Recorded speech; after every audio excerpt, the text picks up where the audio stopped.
a clear inverted mountain floating above the horizon.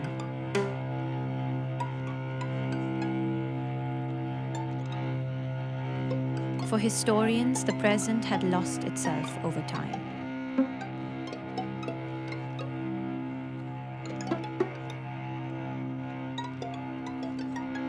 There were no shadows, echoes of no surface.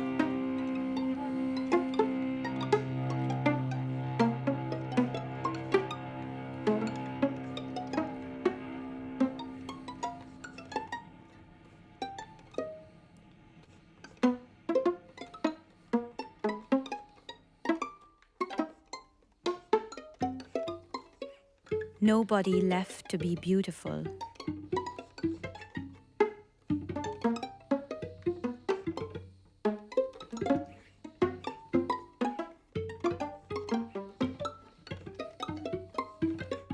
The ghost of what was to come singed.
Hello and welcome to this first lecture of our lecture series on ecology and the metamorphosis of modern society. My name is Damien Krichewsky and I'm a sociologist working at the Forum Internationale Wissenschaft of the University of Bonn. I co-organized this lecture series with my colleague Kaat Louckx, who is a historian and a sociologist also at the Forum Internationale Wissenschaft, as well as with Llewellyn Simon from our partner One Resilient Earth. Today, Kaat and I are very happy to kickstart this lecture series with an introductory lecture on the climatic paradigm and socio-ecological metamorphosis. Socio-ecological metamorphosis stands for the idea that the grand ecological disruptions of our time, such as climate change or the accelerating loss of biodiversity, are inducing a period of far-reaching social and cultural transformation. As the slogan "System change, not climate change" has been resonating in the demonstrations of Fridays for Future, transformation is becoming a new buzzword among scholars, activists, social entrepreneurs, in mass media, as well as in the discourse of environmental ministries and global governance institutions. More generally, as scenarios of a grand socio-ecological collapse in a not-so-distant future are gaining traction, the search for alternative worldviews, institutions and ways of life seem to gain momentum.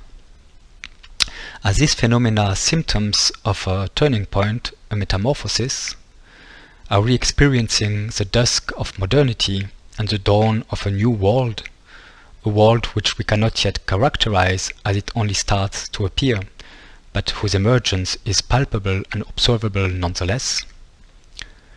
To start exploring this question, Kaat and I will combine two complementary approaches, one grounded into history and the other into sociological theory. In the first part, Kaat Louckx will present some findings from her research on international statistical and meteorological networks and analyze shifts in the climatic paradigm which took place around the middle of the 19th century. Specifically, she will identify how the emergence of new national frameworks and methods, as well as the rise of international scientific networks and disciplinary specialization, framed the way modern society conceptualized global environmental problems up to the beginning of the 20th century. In the second part, I will argue that this modern framing of ecological problems is not working anymore. While eco-modernist approaches try to update this modern view, more transformational approaches disrupt the modern paradigm and open the way to new worldviews, institutions and practices. In my talk, I will present the concept of socio-ecological metamorphosis in more detail and show how it can shed new light on the contemporary processes of socio-ecological transformation. But now, let me give the word to Kaat for the first part of our lecture. Thank you. Welcome all to this first lecture in this series on ecology and the metamorphosis of modern society. The idea that awareness of anthropogenic climate change is a new phenomenon has already been refuted by a number of historians, such as Fabien Locher, Jean-Baptiste Frézeau, Christophe Bonneuil and Deborah Kuhn. Indeed, there are numerous sources that already testify to ecological and more specifically climatic reflexivity in the 18th century. However, according to Locher and Frézeau, the climatic paradigm began to lose ground in the second part of the 19th century. They refer to various causes, such as the Pasteur Revolution, which invalidated climate-based etiologies. The revision of heredity theory. According to the authors, the conception of biological identity became more rigid and shed its interactional components due to the progressive focus of agronomics on the inventory and the production of so-called pure lines of crops and the rise in Mendelian genetics. Developments in earth sciences and climatology. According to Locher and Frézeau, man now seemed to be trapped in immense cycles of geological time and entangled in climatic mechanisms so great that they defeated any attempt to change this most fundamental element of the human environment.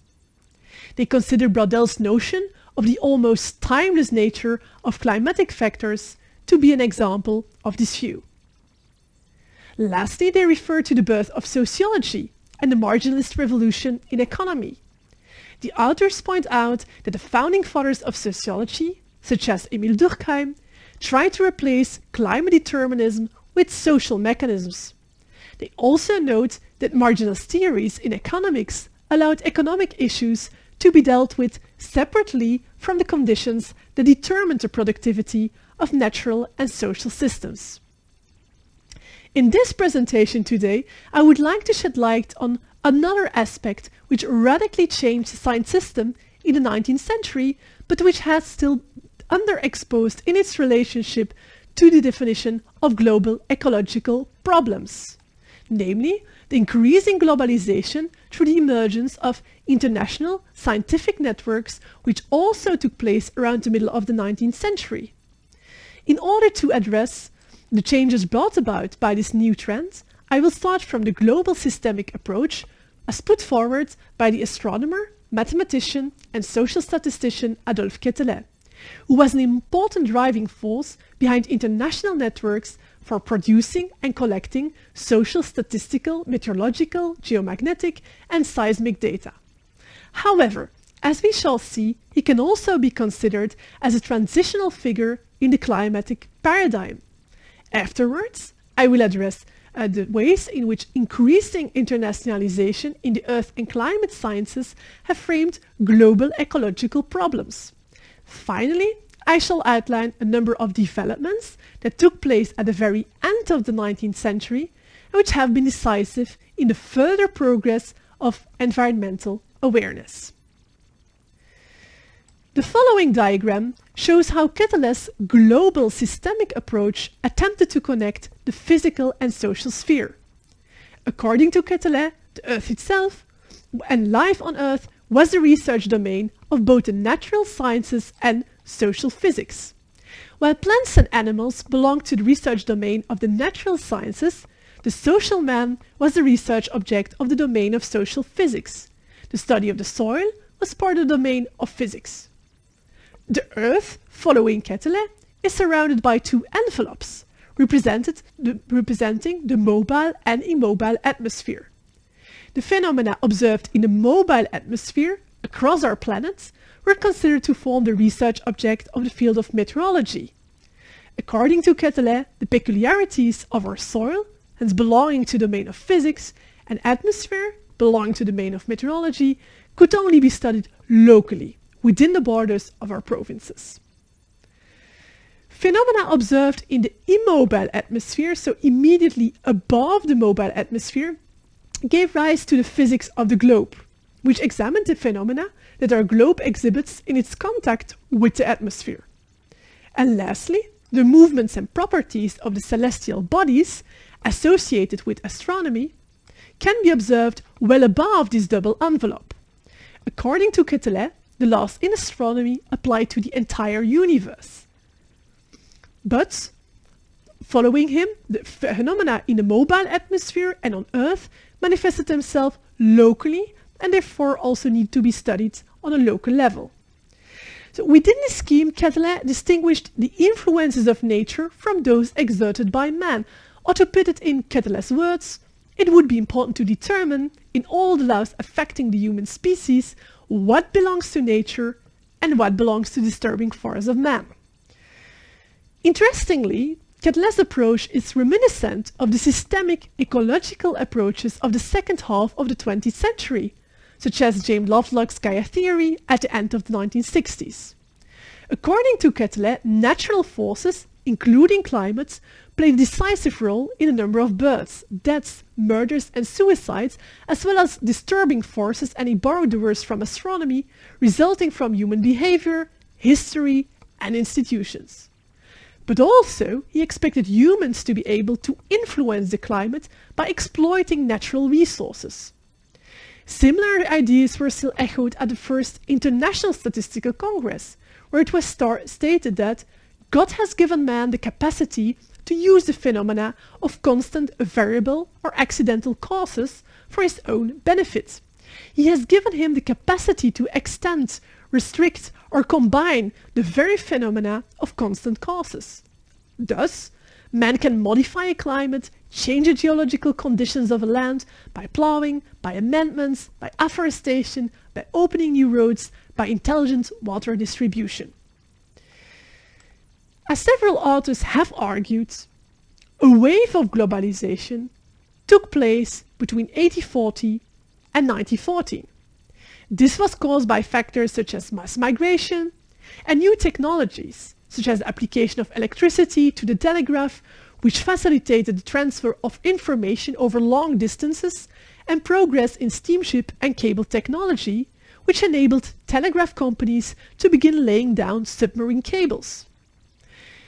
A wave of globalization also manifested itself in the sciences and was characterized by the emergence of various international scientific networks for the collection of data of all kinds, such as the International Statistical Conferences, which took place from 1853 onwards, the Maritime Conference, organized in Brussels also in 1853, and the International Meteorological Conferences, of which the first took place in 1873.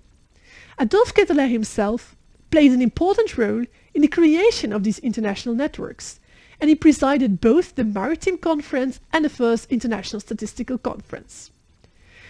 As he expressed in his treatise on man. But climatology, taking the word in its most extended sense, is a science still too little advanced to engage our attention here. We absolutely want data, and particularly comparative data, with respect to countries out of Europe, and even some European countries themselves, where political sciences have not been sufficiently cultivated. These efforts to rationalize society on a scientific basis resulted in data series which are today regarded as the foundations of the post-war and contemporary climate movements. But how did these international networks themselves contribute to the framing of global ecological problems? Well, on the basis of my research of international scientific networks in the 19th century, I would like to formulate the following observations. First of all, we can indeed state that the study of international networks does point to the development of planetary consciousness and awareness of global ecological problems. We see, for example, an increasing in the use of the term globe from the very last quarter of the 19th century onwards. Also, the disastrous effect of deforestation on the climate was already an important topic of discussion at the international statistical congresses from the 1870s onwards. On the International Statistical Conference of 1876, a proposal was even made for the international coordination of the forest climate question. It was also a discussion topic at the International Meteorological Conferences, and at the International Meteorological Conference of 1879, it was recommended that the governments should institute observations with the object of ascertaining the influence of the destruction of forests and of planting trees on climate.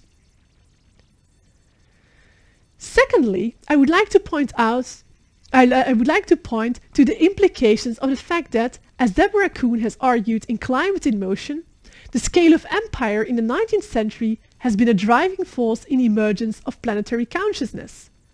But while modern nation-states became the driving forces of this internationalization movement, they also became the primary observation units for the study of meteorological phenomena. Although gradually a distinction was made between international and national or local observation methods and observations, it is also clear that the focus on comparisons of climatic conditions in different countries limited the frame of reference for conducting global climate research and somehow also hindered the conceptualization of global ecological problems. Thirdly, it is important to take into consideration the implications of broader developments in the science system on the conceptualization of global ecological problems. As Hans de Bont has argued in the second part of the 19th century, the early modern advisory role of experts was transformed into a more complex form of expertise, which was also legitimized in new ways as science became more and more institutionalized in universities and academic disciplines. Several specialized scientific disciplines came into being, such as geography, climatology, orography, and hydrography. At European universities, climatology could now be studied and taught in one or more of three different faculties: geography, physics, and medicine. So that professionalization and specialization disciplines went hand in hand with processes of state and nation building is evident from the changes in the composition of the congresses in the course of the 19th century.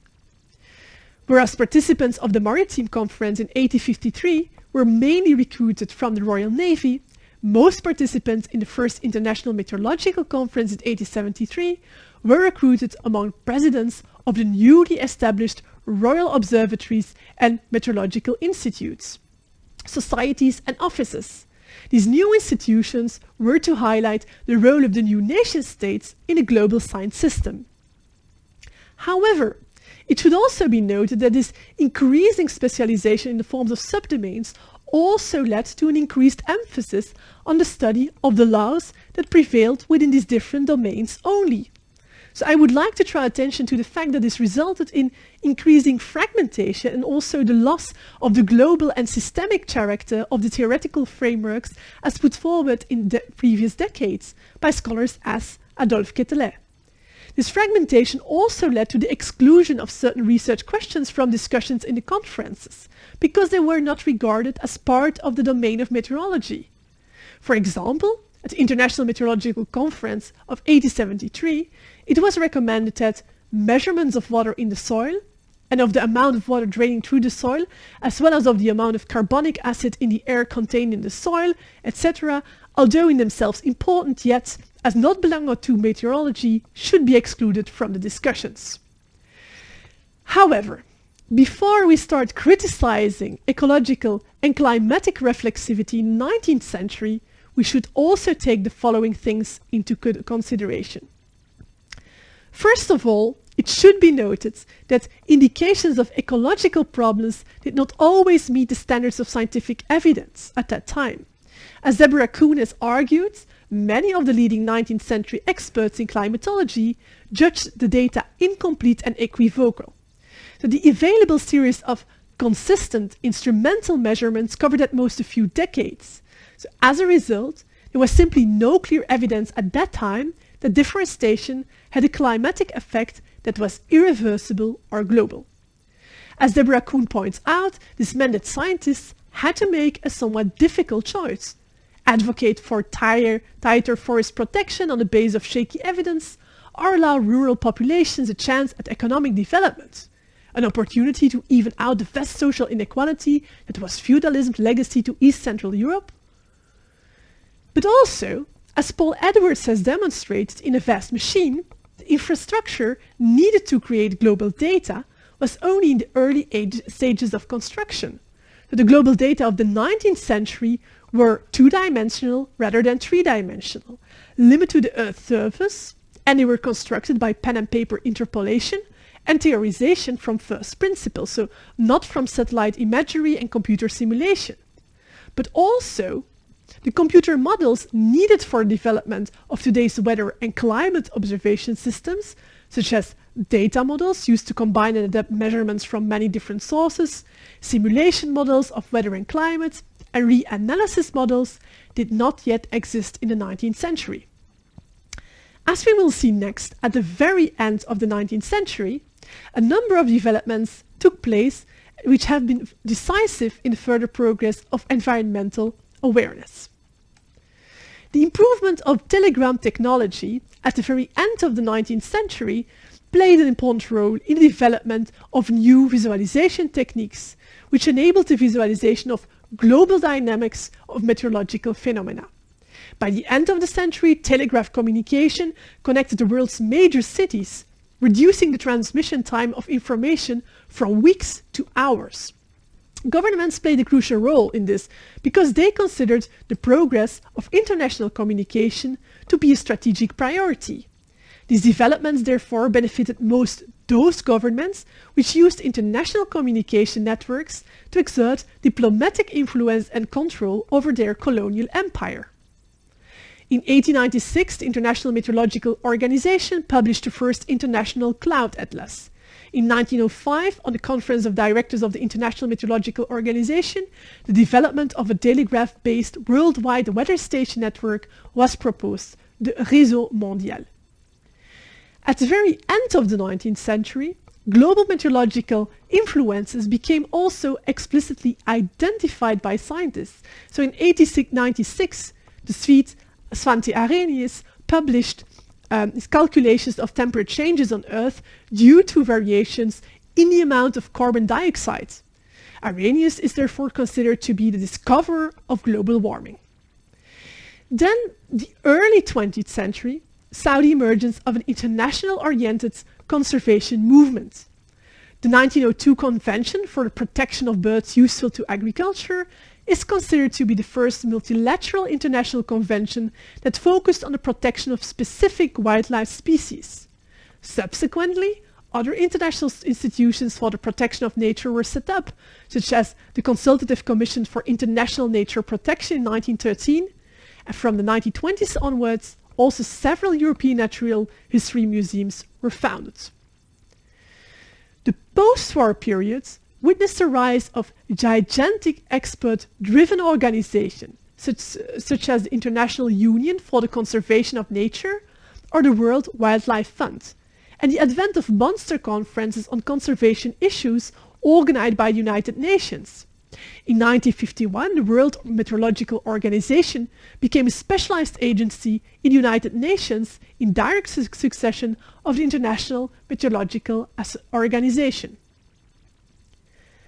It can be argued that a new paradigm began to emerge in the 1960s, when a series of innovations in telecommunications, prompted by advances in computers, microelectronics, and space technologies, triggered a second explosion in international communications.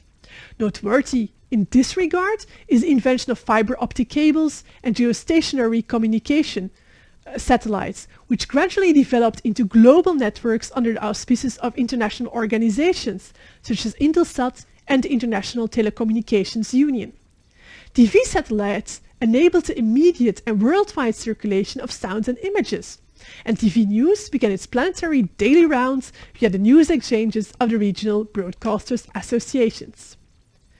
But also, experts started to incorporate the language of new disciplines: ecology in the 1940s, conservation biology in the 1980s. Finally, the rise of the catchword environmental around 1970 and biodiversity in the late 1980s has led to a new framing of conservational issues, both among scientists and the general public. So, this was it for the first part of our lecture, From Climatic Paradigm to Socio-ecological Metamorphosis. I would now like to give the floor to Damien, who will elaborate on the metamorphosis of pre-modern orders into modern society. Thank you, Kaat. As Kaat pointed out in her presentation, awareness regarding the ecologically destructive side effects of modernization and related critiques of modern progress is nothing new. This insight has led a number of environmental historians to emphasize continuities spanning from the late 18th century to our present time. Yet, as I would like to argue, contemporary society is experiencing something quite different today than what was the case 1 to 2 centuries ago. In the late 18th, in the 19th, and in the early 20th centuries, the different ways society reflected and acted upon its many interdependencies with its biophysical environment were marked by the rise of the modern social order. The German sociologist Niklas Luhmann has famously described this rise of modernity in terms of functional differentiation. Up to the middle of the 18th century, the world was dominated by a plurality of kingdoms and empires which were characterized by a stratified social order, that is, a hierarchical system with ruling dynasties and higher nobilities on the top, and a number of lower social strata that went down to peasants, vagrants, and serfs. And of course, either within or next to these kingdoms and empires, you had many thousands of ethnic groups or tribes which were organized along segmentary lines of differentiation. From the middle of the 18th century onwards, these stratified and segmented social orders were gradually disrupted, partly destroyed or recomposed, you could actually say metamorphosed, by the modern process of functional differentiation. Political systems emerged with the formation of constitutional states and national citizenries. Modern science asserted itself as an autonomous system of knowledge with its many scientific disciplines.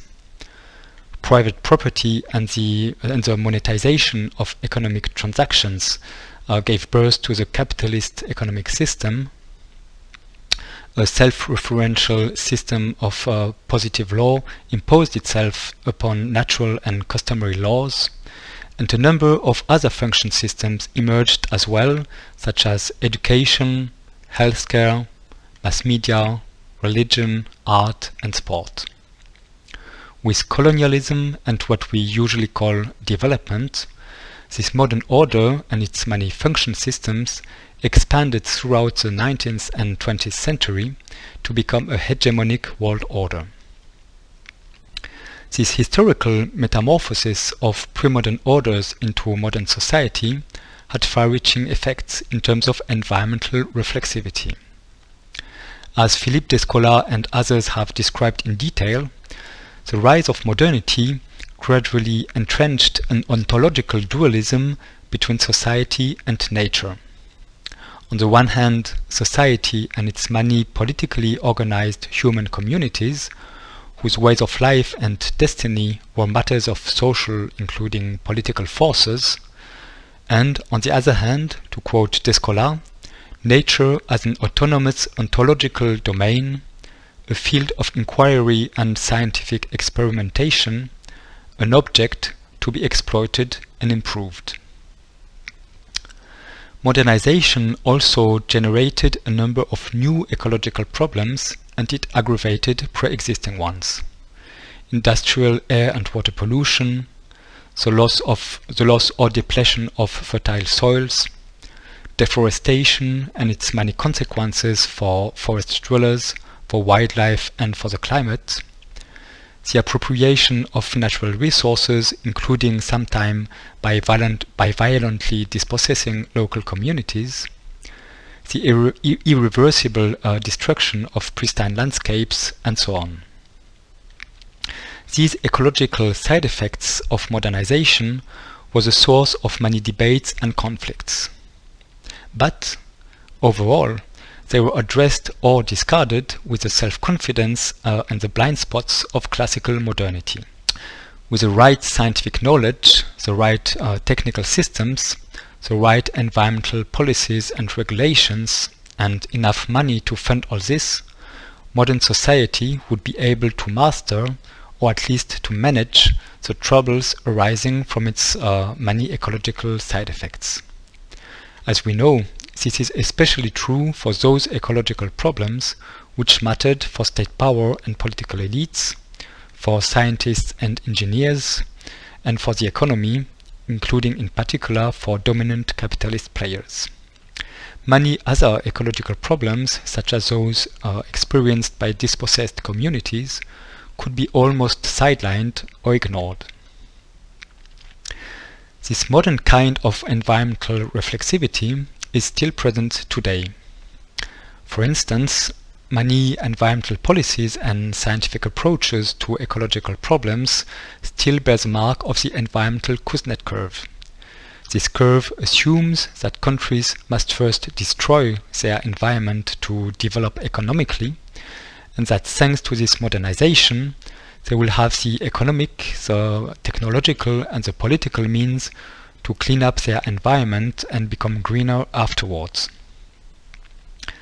The idea and the common practice of evidence-based policymaking, which assumes that science can provide the objective knowledge for governance bodies to tackle and control environmental problems, is another contemporary example of this modern kind of environmental reflexivity which I have just described.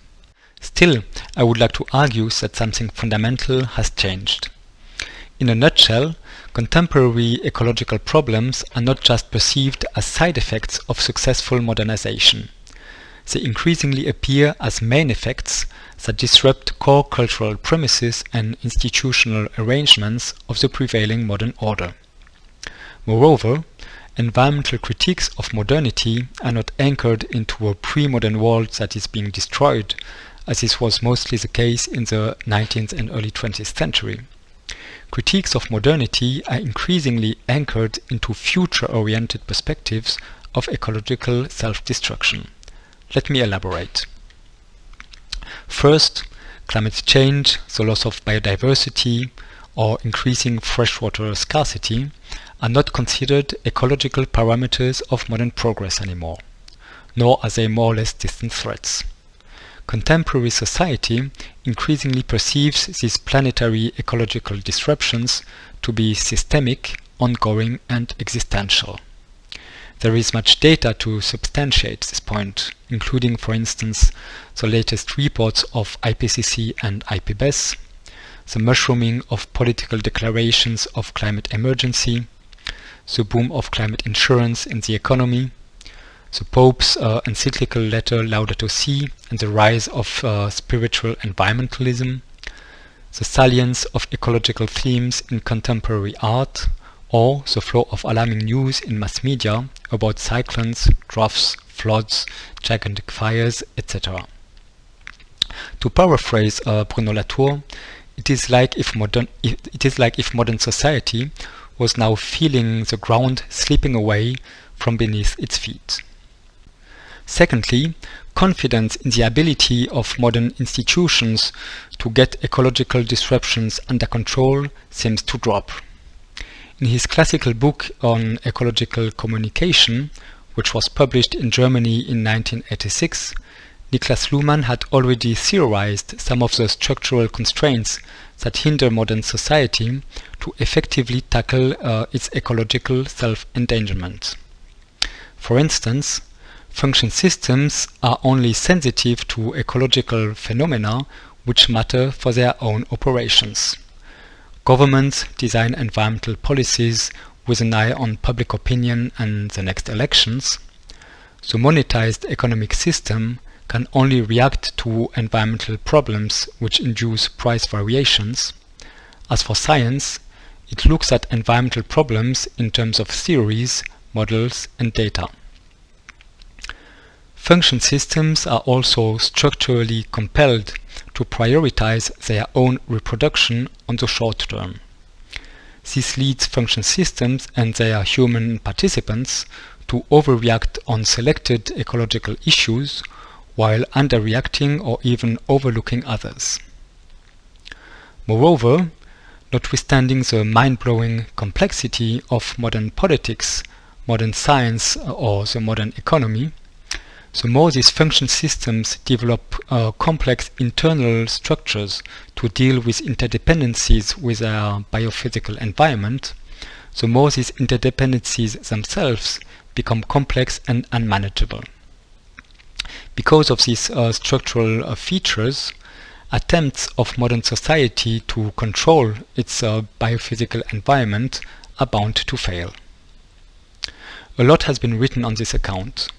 The point I want to make or to emphasize here is that this structural inability of modern institutions to curb climate change or to avert the current mass extinction of species is becoming increasingly obvious. Think, for instance, of Germany's Climate Action Plan of 2019, which, as soon as it was formulated, was massively criticized for falling way short of what is required.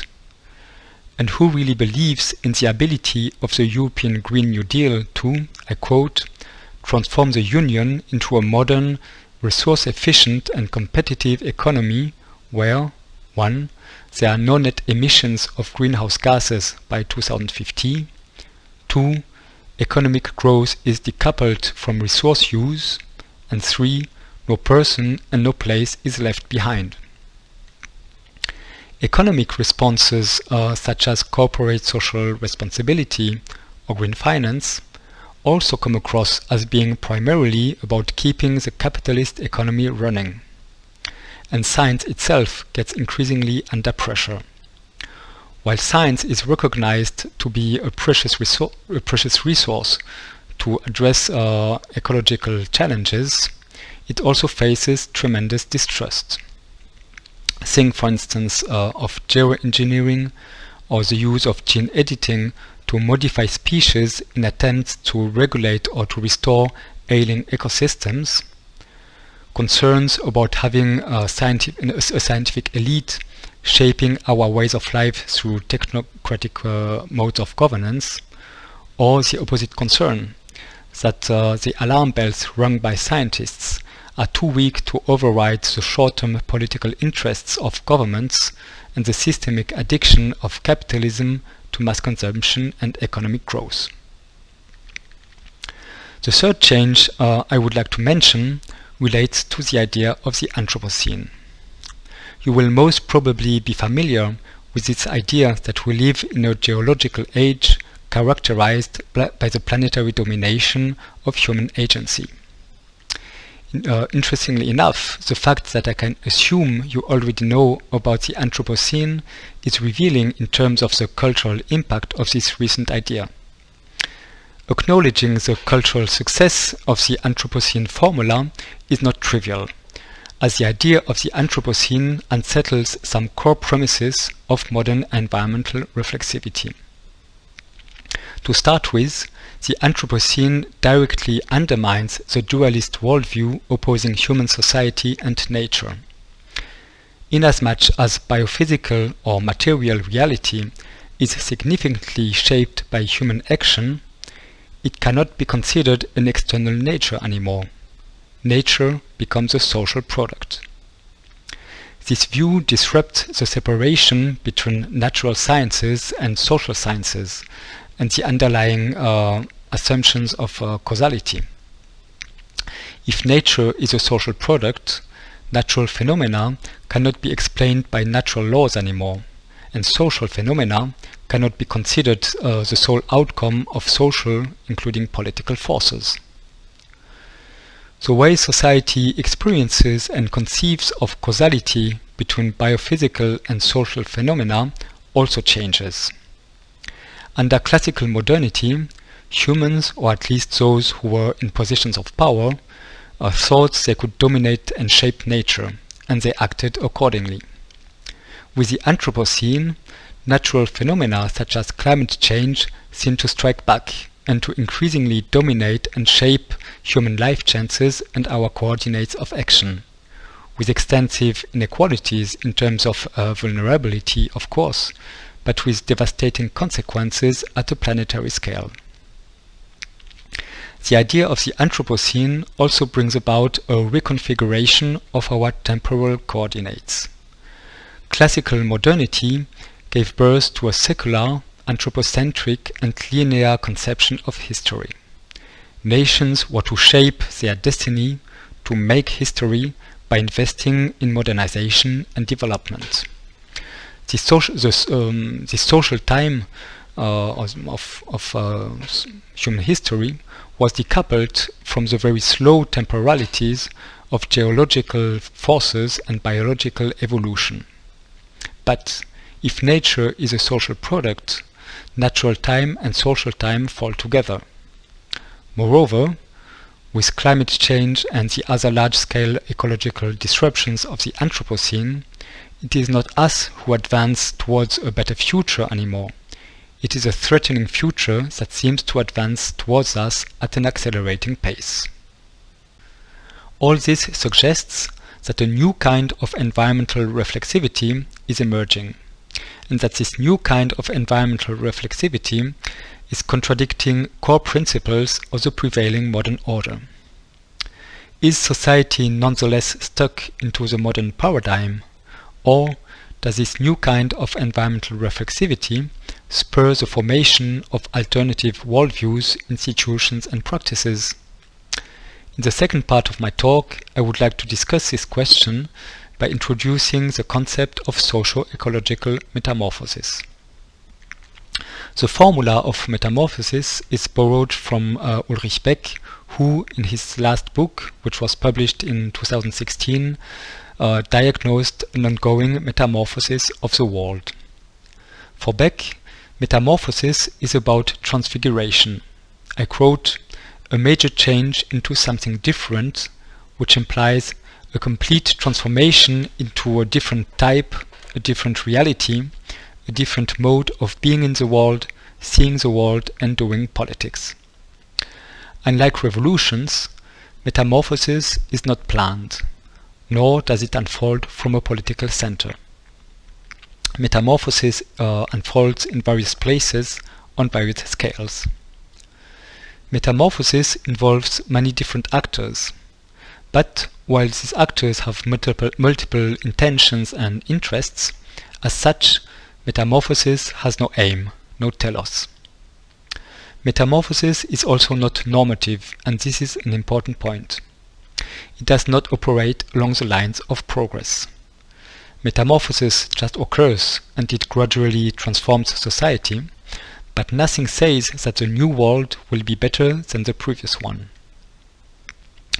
A further interesting characteristic of metamorphosis is that it is driven by the negative side effects of modernization. Taking climate change as an example, Beck writes extensively on this point. As the negative side effects of modernization become main effects, the modern institutions that are supposed to operate as engines of progress become increasingly dysfunctional. They are caught in intractable contradictions. The success of modernization implies more failure, and efforts to tackle failure with more modernization results in even more failure. Metamorphosis feeds on these dysfunctionalities. So far, so good. But you might start wondering, what are the concrete transformations metamorphosis is all about? On this point, I would like to depart from Beck's argument and revise the conceptualization of metamorphosis. For Beck, modernity is mainly characterized by the domination of nation-states and national frames of reference. This leads him to associate metamorphosis with processes of globalization. Metamorphosis would be about a shift from a modern world dominated by nation-states towards a cosmopolitical world of global risks, such as climate change, of transnational spaces of action, such as climate migrations, and of new normative horizons which are directed towards the categories of world and humanity, such as climate justice. I think this focus on the national versus the cosmopolitical is too narrow. Following Luhmann, nation-states are just one aspect of modernity. The defining features of the modern order is not the domination of nation-states, but the domination of its many function systems, including of course politics, but also the economy, law, science and many more. Against this backdrop, I would like to make two propositions. First, I would like to redefine metamorphosis in general terms as an episode of transfiguration from one kind of social order to another. The historical shift from a stratified order in medieval and early modern Europe to the functionally differentiated order that gradually imposed itself from the middle of the 18th century onwards, this shift would be one historical episode of metamorphosis. And what we currently experience might be the beginning of a new episode of metamorphosis. This leads me to my second proposition, which is an open hypothesis. After about 250 years of modernization, the large-scale ecological disruptions it has created might gradually metamorphose an exhausted modern world into something new. To test this hypothesis empirically, one has to look for the emergence of worldviews, institutions and practices that disrupt the ordering principle of functional differentiation. That is, which emancipate themselves from the cultural and institutional hegemony of modern states, modern science, modern capitalism, modern law, and which thereby contribute to transform the world in which we live. Part of my empirical research on the conservation and rejuvenation of the Ganges is doing just that. There is also a broad literature that can provide many useful insights, and I am sure that we will learn a lot about processes of socio-ecological metamorphosis from the forthcoming lectures of this lecture series.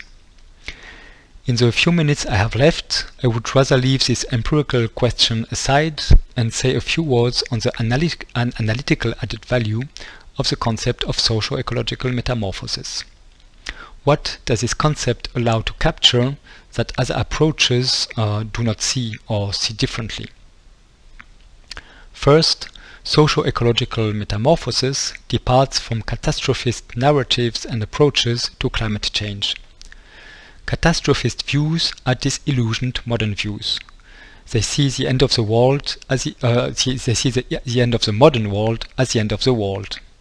For them, Climate change and similar side effects of modernity can only have destructive effects. The concept of metamorphosis provides a different perspective. Metamorphosis induced by climate change has certainly many terrible destructive effects, but it can also induce positive changes. Please do not misunderstand me. My point is not to minimize climate catastrophes. The point is to be able to consider both analytically and empirically not only the destructive side effects of modernization, but also the positive or constructive side effects of socio-ecological disruptions. Secondly, socio-ecological metamorphosis departs from the techno-optimism of eco-modernist approaches. In relation to the idea of the Anthropocene, a number of influential thinkers propose to address ecological challenges by fully controlling and artificializing nature. If nature is a social product, why not use our tremendous technological power to produce a kind of nature that fits our own needs? Geoengineering is a typical example of such an approach. Metamorphosis does not adhere to this Promethean vision. The argument is not normative. It is that, as I explained before, modern function systems are structurally unable to fully grasp and control their biophysical environment, let alone to coordinate in a way that would among themselves in a way that would allow society as a whole to master socio-ecological interplays. Finally, socio-ecological metamorphosis departs from the scientific and popular discourses on socio-ecological transformation or transition. The literature on socio-ecological transformation is mostly normative and prescriptive. It attempts to imagine a more sustainable kind of society, and it formulates various pathways and innovative solutions to progress towards this desirable goal. This approach also explicitly adheres to dominant values such as democracy, environmental justice, or peace. The analytical concept of metamorphosis is fundamentally different. Its goal is not to provide pathways and solutions for a better future, but to shed light on actual phenomena. To do so, the concept of socio-ecological metamorphosis must remain axiologically neutral. If one defines socio-ecological transformation as something sustainable, democratic, socially just, or peaceful, one becomes automatically blind to all processes of transformation that depart from this normative framework. Conversely, the concept of metamorphosis remains open, and this allows it to better grasp what might be a gradual and systemic shift from one kind of social order to another. With these words, I would like to end this lecture. Kaat and I hope you enjoyed it, and we thank you very much for your attention.